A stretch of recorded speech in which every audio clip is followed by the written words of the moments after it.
Stop this smell of decomposition escaping the flat. So was this the perfect crime? This was the perfect crime.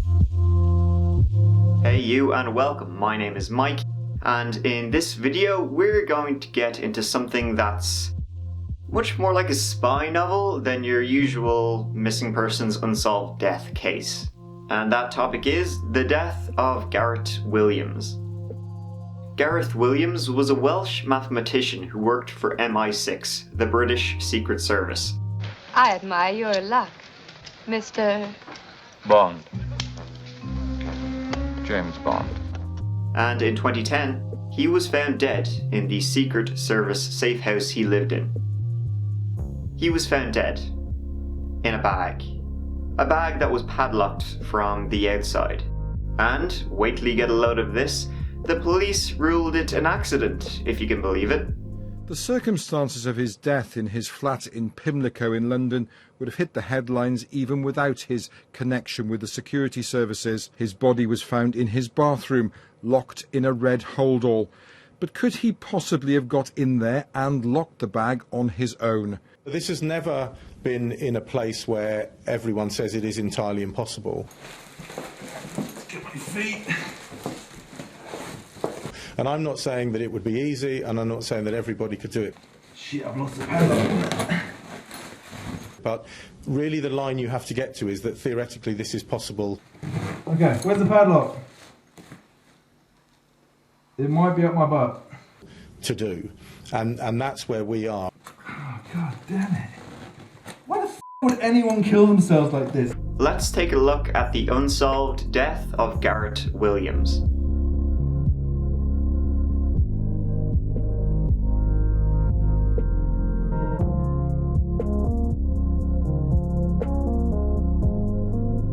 Gareth Williams was described as a prodigy, a brilliant mathematician who graduated university at age 17.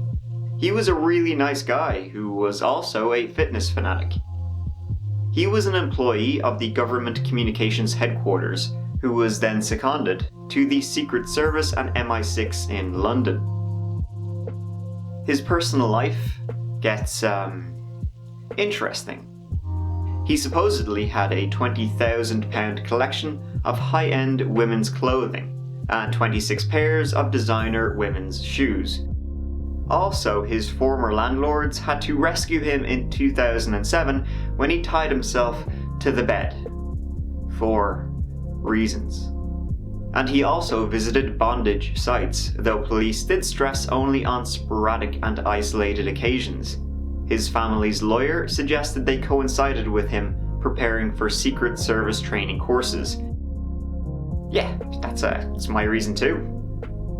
He was, however, described as a world-class intelligence officer who, at the time he was found dead, was in the process of moving out of London. So you can see what's going on here and what led them to describe him being found naked and dead inside a bag in a bathtub an accident. But there is a hell of a lot more to it than just what he liked getting up to in his spare time. On the day he was found, after Gareth's sister alerted the police because they hadn't heard from him in like a week, 10 days, on the 23rd of August at 6:30 p.m, a uniformed officer was sent to Williams' top floor flat in a Georgian townhouse in Alderney Street, Pimlico.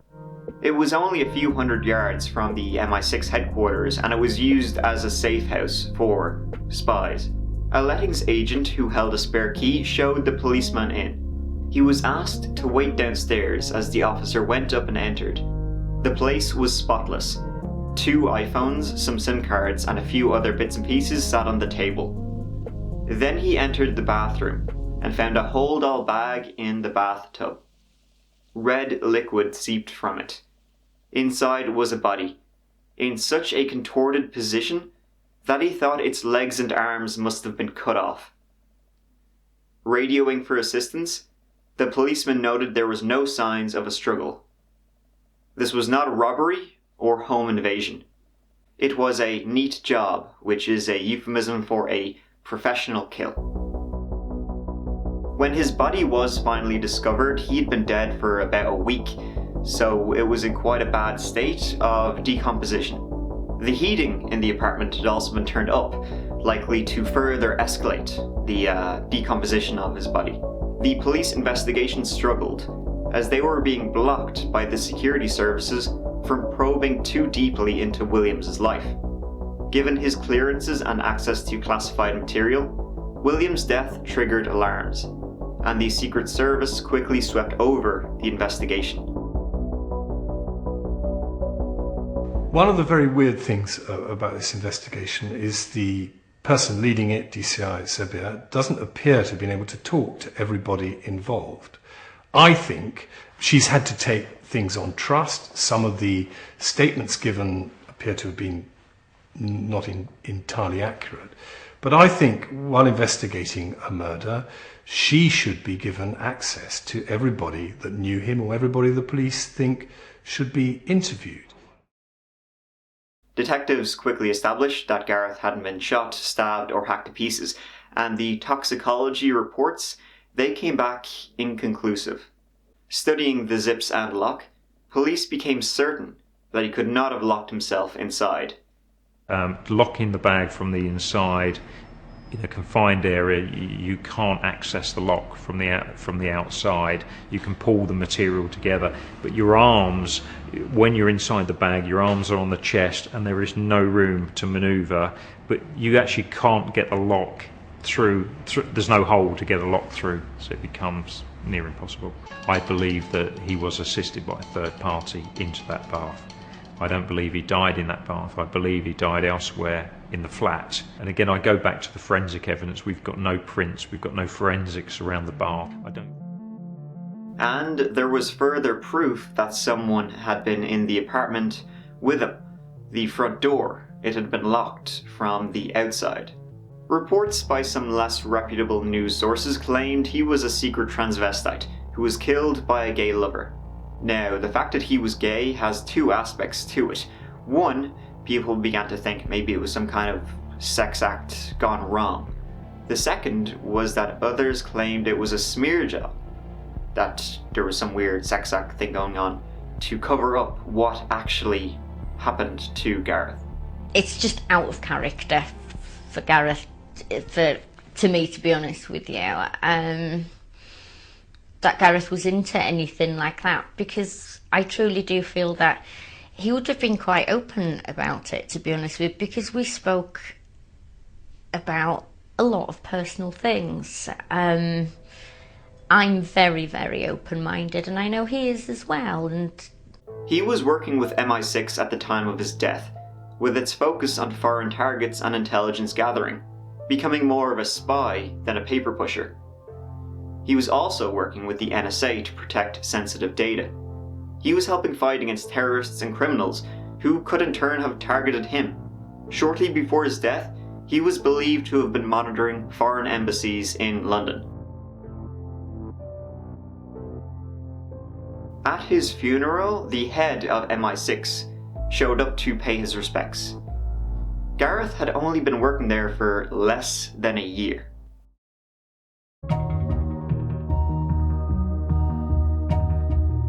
There are a lot of them. Now, the GCHQ actually came under fire because they never raised the alarm when Gareth failed to show for work.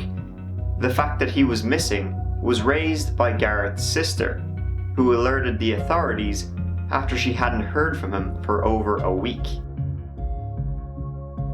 I find the idea that nobody knew or raised the alarm about his 7-day absence from work unconvincing, indeed unbelievable. I mean, think of what we're being asked to believe, that somebody on attachment to the UK's Foreign Intelligence Service, living in a flat a few hundred yards from its headquarters, can just not turn up to work for a week, and nobody appears to be concerned or worried. This has led to one theory.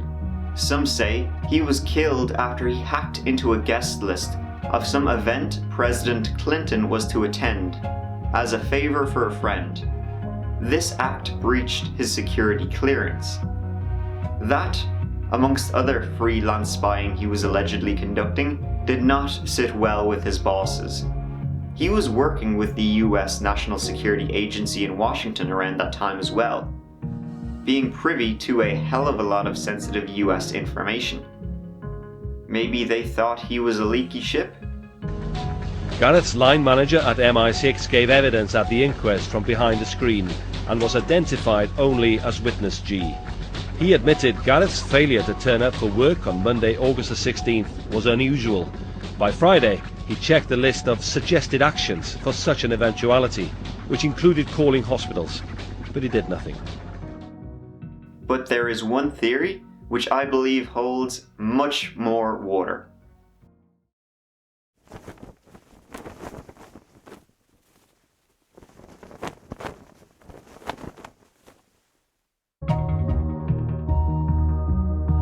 He was possibly, maybe, likely killed by the Russians, as he was investigating their links to money laundering at the time of his death. He was working with the Five Eyes intelligence network. The Five Eyes network comprised Australia, Canada, New Zealand, the United Kingdom, and the United States. This story is just a microcosm of the larger international spying cabal working together to peer into every nook and cranny of the world. So who exactly are these peeping partners? Well, they call themselves the Five Eyes, a partnership made up of intelligence agencies in 5 English-speaking countries: the US, the UK, Australia, Canada, and New Zealand. And just like the Eye of Sauron, eyes see all. Five Eyes monitors the SWIFT banking network, keeping an eye on dirty money being transferred around the world and to some of the top governments. SWIFT has been increasingly targeted by hackers seeking to redirect millions of dollars from banks around the world.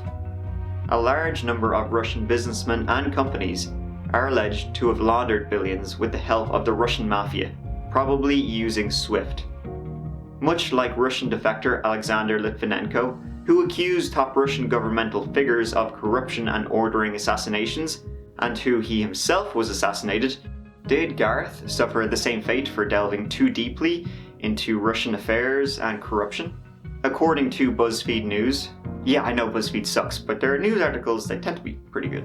Gareth Williams is among at least 14 people suspected of having been killed by Russian assassins on British soil. British intelligence agencies have also been secretly communicating with their American counterparts about suspicions that the spy was executed by Russian assassins.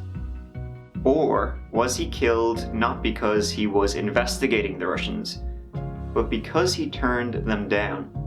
According to an article from 2010, a Russian defector has claimed that Gareth Williams was exterminated by Russian intelligence agents because he refused to become a double agent, and he also knew the identity of a Kremlin spy working inside British government communications headquarters. Oh boy. After the police announced in 2013 that they believed his death was an accident, the family of Gareth released a statement. The fact that the circumstances of his death are still unknown adds to our grief. Yeah, no one really buys the accident angle. Either way, what happened to Gareth Williams has been described as the perfect crime.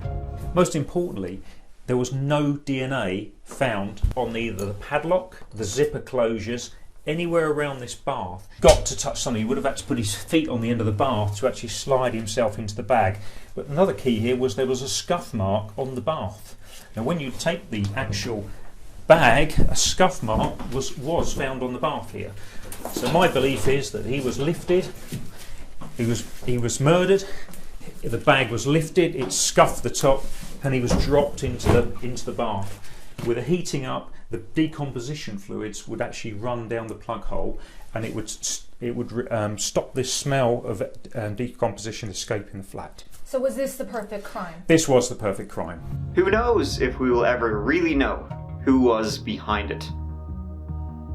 Wink. Thanks for watching. I'll see you in the next video. Mike out.